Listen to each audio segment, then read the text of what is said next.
తన మీద నమ్మకం ఉన్నవాడు ఒంటరిగా నిలబడతాడు. నమ్మకం లేనివాడు గుంపులో నిలబడతాడు. ఆస్తి లేకపోవడం పేదరికం కాదు, నీలో ఆత్మవిశ్వాసం లేకపోవడం అసలైన పేదరికం. హద్దులు మించిన ఆశలు ఉన్నట్లయితే శక్తికి మించిన కష్టం కూడా పడాల్సి ఉంటుంది. వదులుకోవడానికి ఇష్టపడకుండా చివరి వరకు పోరాడే మనిషిని జయించడం చాలా కష్టం. అన్నీ ఉన్నాయన్న అహంకారం వద్దు. రాత్రంతా కష్టపడి విరిసిన పువ్వుకే తెలీదు తెల్లవారితే దాని ప్రయాణం దేవస్థానానికో లేక శ్మశానానికో అని. నువ్వు మార్గం వెంట పోవడం కాదు, మార్గం చేసుకుని వెళ్తేనే నీ ప్రత్యేకత ఏమిటో ప్రపంచానికి తెలుస్తుంది. ఎవరూ నడవని దారిలో ఒంటరిగా నడవడం అంటే రాబోయే తరాలకు మార్గం చూపడమే.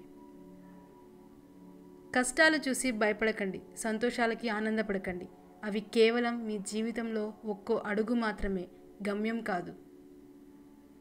గెలిచిన వాళ్ళు నీతులు చెప్తారు, ఓడిన వాళ్ళు అనుభవాలు చెప్తారు. గెలిచిన వాళ్ళతో నీతులు చెప్పించుకోవడం కన్నా ఓడిన వాళ్ళతో అనుభవాలు చెప్పించుకోవడం మంచిది. మార్పుకు సిద్ధంగా ఉన్నప్పుడే కొత్త ప్రపంచాన్ని చూడగలవు. ఎదుటి వ్యక్తికి మీ పైన ప్రేమ లేనప్పుడు మీరెంత ఆరాటపడినా వ్యర్థమే అవుతుంది.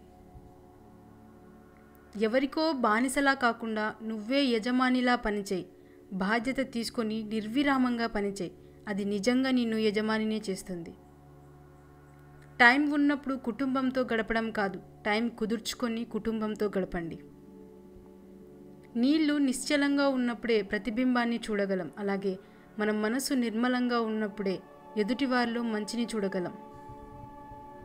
ఒక మంచి పుస్తకం, ఒక మంచి మనిషి అంత తొందరగా అర్థం కారు, లోతుగా చదవాల్సిందే. ఏం జరిగినా నిరాశ చెందకండి, ఎందుకంటే కొన్ని పరిస్థితులు తెలియకుండానే మీకు మేలు చేస్తాయి. మీసం వచ్చిన ప్రతివాడు మగాడు కాదు. వచ్చిన తర్వాత తల్లిదండ్రులను ఆస్తి ఆశించకుండా కష్టపడేవాడే అసలైన మగాడు. మనల్ని మనం ప్రశ్నించుకోగలిగితే మనకు ఒక్కసారైనా జీవితంలో మనం ఏం చేస్తున్నాం, ఏం చేయాలి అనే సమాధానం ఖచ్చితంగా దొరుకుతుంది. ప్రతీకారం అనేది చీడపురుగు లాంటిది. అది మెదడును తొలిచివేస్తుంది, మనిషిలోని ఆలోచన శక్తిని హరించి వేస్తుంది. అందుకే ప్రతీకార ధోరణి వీడండి, మనశ్శాంతిగా ఉండండి. కట్టెకాలి బూడిద అయినప్పటికీ మాట మండుతూ బ్రతికే ఉంటుంది. మనిషికి మాట తీరే ప్రధానం. తీయనైన మాటలతో కటిక విషాన్నైనా అమ్మవచ్చేమో కానీ కటువైన మాటలతో తీయని తేనెను కూడా అమ్మలేవు.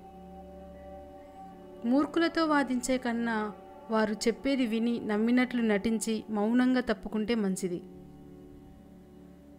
నడుచుకుంటూ వెళ్తే మార్గం తెలుస్తుంది, కన్నీళ్లను తుడుచుకుంటూ వెళ్తే లైఫ్ అంటే ఏంటో తెలుస్తుంది.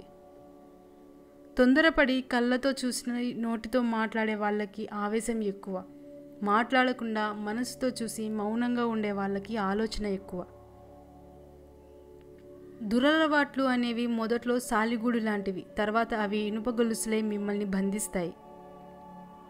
ప్రశాంతంగా జీవించాలనుకుంటే ఎదుటివారు మారాలని ఆశించకండి, మార్చాలని ప్రయత్నించకండి. కాళ్ళకు ఏమి గుచ్చుకోకుండా ఉండాలంటే మనమే చెప్పులు వేసుకోవాలి. లైఫ్లో అబద్ధం చెప్పిన వాడినైనా క్షమించవచ్చు, కానీ అబద్ధం చెప్పి ఇదే నిజమని నమ్మించేవాడిని జీవితంలో క్షమించకూడదు.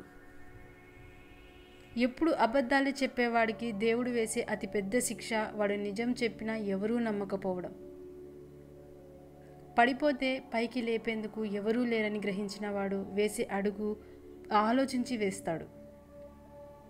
నీ కోరికలు తీర్చేవాళ్ళు కాదు, నీ కోపాన్ని భరించే వాళ్ళే నిజంగా నిన్ను ప్రేమించేవాళ్ళు. మనం తప్పు చేసినప్పుడు సరిదిద్దాల్సిన అవసరం ఉండి కూడా మనల్ని ప్రశ్నించడం లేదంటే మనపై గాఢమైన ప్రేమైనా ఉండి ఉండాలి, లేదా మన పతనం అవ్వడం వారి ఆలోచన అయి ఉండాలి. మన జననం ఓ సాధారణమైనదే కావచ్చు, కానీ మన మరణం మాత్రం ఓ చరిత్రను సృష్టించేదిగా ఉండాలి. మన మనసు సరిగ్గా లేనప్పుడు మాటలు జారకూడదు, ఎందుకంటే మనసు మార్చుకునేందుకు మార్గాలు ఉన్నాయి, కానీ మాటల్ని వెనక్కి తీసుకునేందుకు ఒక్క మార్గం కూడా లేదు. మన మనస్సులో అశాంతి ఉంటే ప్రతి విషయము గందరగోళంగానే అనిపిస్తుంది. అవకాశం అనేది అరుదుగా వస్తుంది, దాని సద్వినియోగం చేసుకుంటే నీ విజయ తీరాన్ని చేరగలవు. రాత రాసి ఉండాలి, గీత గీసి ఉండాలి అంటే కుదరదు. ఏదైనా కష్టపడితేనే వస్తుంది. అది ఆస్తి అయినా సరే, మీరు అనుకున్న లక్ష్యమైనా సరే. తన ఆశయాలకు అనుగుణంగా పనిచేయక సన్నగిల్లిన మనిషి ముసలివాడితో సమానం. జీవితం అనేది పూర్తిగా ఎవరికీ లభించదు. ఏ ఒక్కరిని చూసినా ఏదో ఒక లోపం ఉండి తీరుతుంది. ఈ సొసైటీలో పరిస్థితులను తట్టుకొని నిలబడిన వాళ్ళకంటే తప్పించుకొని తిరుగుతున్న వాళ్ళే ఎక్కువ ఉన్నారు.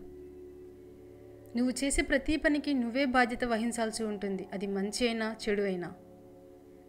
మీ పని మీరు చేసుకుంటూ ఉన్నా కానీ మిమ్మల్ని బాధించేవారు, విమర్శించేవారు ఉంటారు. కానీ మీరు ఒక మాట గుర్తుపెట్టుకోవాలి, ఆటలో గోల చేసేది ప్రేక్షకులే కానీ ఆటగాళ్ళు కాదని. ఈ లోకంలో మనిషికి మాత్రమే ఉండే ప్రమాదకరమైన మానసిక రోగం ఓర్వలేనితనం. తనకు లేదని ఉన్న వాళ్ళని చూసి ఏడ్చేవాడికి ఎన్ని ఉన్నా వాడు నిత్య దరిద్రుడే. చిన్న చిన్న మాటల్లో ఆనందాన్ని వెతకడం అలవాటు చేసుకోండి. ఎందుకంటే పెద్ద పెద్ద మాటలు లైఫ్లో చాలా అరుదుగా చోటు చేసుకుంటాయి. మనం ఎప్పుడైతే ఇతరులను అర్థం లేని మాటలకు స్పందిస్తామో అప్పుడే సగం మనశ్శాంతిని కోల్పోతాం. అసంభవం అని ఎవరో చెప్పిన దాన్ని మరెవరో ఎప్పుడో ఒకచోట సాధిస్తూనే ఉంటారు. గుర్తుపెట్టుకో, అప్రయత్నంగా సాధించే గెలుపు కంటే నీ ప్రయత్నంతో సాధించే గెలుపు ఎంతో సంతోషాన్ని ఇస్తుంది. పలకరించి వదిలేసే పరిచయాల గురించి పట్టించుకోకండి. మనస్ఫూర్తిగా మాట్లాడే పరిచయాలను ఎప్పుడూ మర్చిపోకండి. మీరెళ్ళే మార్గం మంచిది కాకపోతే దండించి సరిచేసేవాడే నిజమైన మిత్రుడు. ఆడవాళ్ళ అందం వారి ముఖంలో ఉండదు, వారి నిజమైన ప్రేమలో, వారి నడతలో ఉంటుంది. మగవాళ్ళ అందం వారి ఆస్తిలో, సంపాదనలో ఉండదు, వారు ఆడవాళ్ళకి ఇచ్చే మర్యాదలో ఉంటుంది. మీరు చేసే ప్రతి ప్రయత్నంలో విజయం సాధించకపోవచ్చు, కానీ ప్రతి ప్రయత్నాన్ని దేవుడు గమనిస్తూనే ఉంటాడు. ఏదో ఒకరోజు మంచి ఫలితాన్నే ఇస్తాడు. గతాన్ని చూసి ఎవరిని తక్కువగా అంచనా వేయకూడదు. ఎందుకంటే మన దగ్గర నేర్చుకున్నవాడే రేపు మనకే నేర్పే స్థాయికి ఎదగవచ్చు. మీ జీవితాన్ని ఎవరితోనూ పోల్చుకోకండి. సూర్యుడు, చంద్రుడు పూర్తిగా వేరు. ఎవరి టైం వచ్చినప్పుడు వారు ప్రకాశిస్తారు. ఎవరి విలువ వారిదే. శిఖరం అంచుకు చేరుకున్నాక కూడా పడదోసే వాళ్ళు ఉండొచ్చు, కానీ శిఖరం అంత ఎత్తుకు ఎదిగిన వాళ్ళని పడదోయడం ఎవరి వల్ల కాదు. లక్ష్యం కోసం కనే కలలు బాగానే ఉంటాయి, కానీ చేరుకునే మార్గంలోనే ముళ్ళుంటాయి. భయపడి ఆగిపోతే జీవితం ఎడారి అవుతుంది. దాటి వెళ్ళగలిగితే పూలవనం అవుతుంది.